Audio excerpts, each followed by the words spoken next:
There's a lot of facelift buzzwords out there: Mhm. full, lower, Mhm. mid face, mass, deep plane, short scar.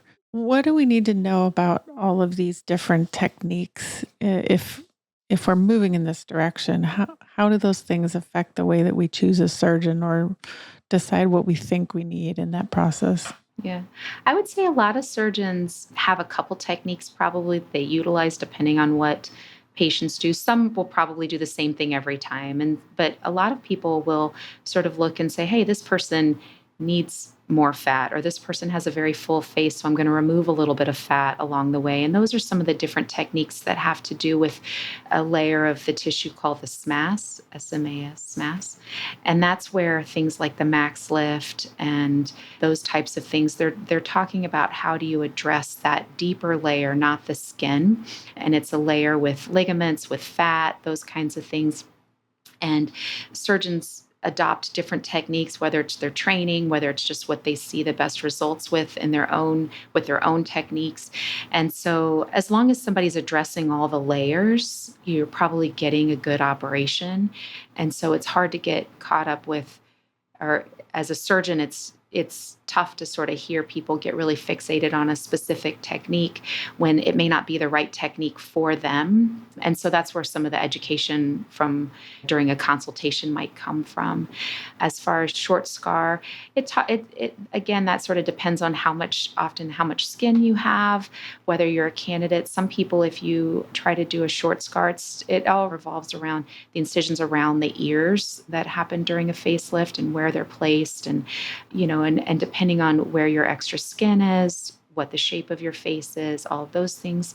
Some people are good candidates for short scars. Some people probably don't get as good a result if they really are insisting on a short scar, just because it's tougher to work out the extra skin on that shorter distance. If somebody has a lot of it, may not be the right answer for them. So again, it just comes down to the education, and I think the most important thing is finding a surgeon who does a lot of these, who feels comfortable with them, and you can bring your questions about the different buzzwords or the different techniques, and then see what they have to say about them in regards to your face.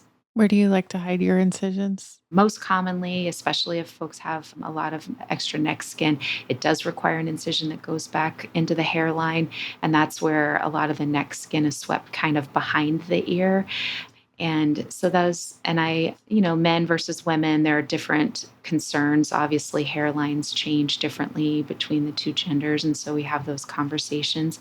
And then sometimes folks do need an incision under the chin. There's a little crease that most of us have between kind of our chin button and where the neck skin begins.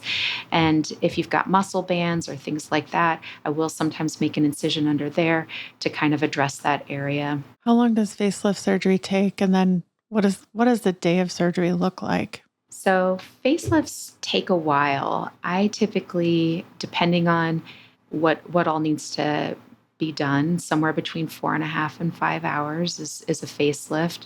If you're doing eyelid surgery or something like that in conjunction, it obviously adds on to that. I typically do them first thing in the day because there's lots of little movements that happen.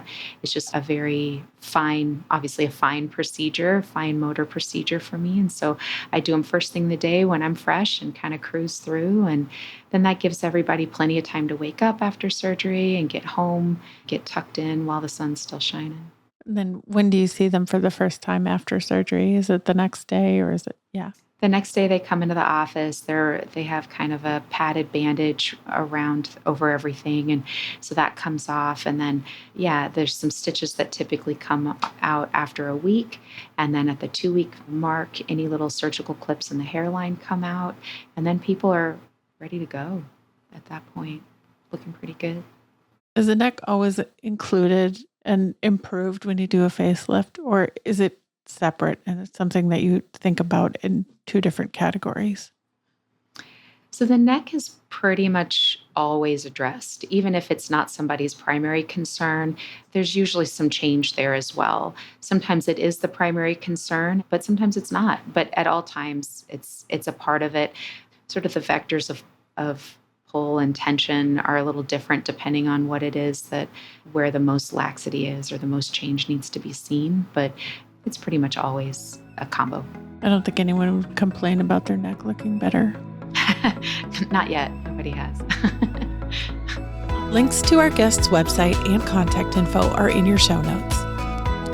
Follow us on Instagram at Where Before Meets After.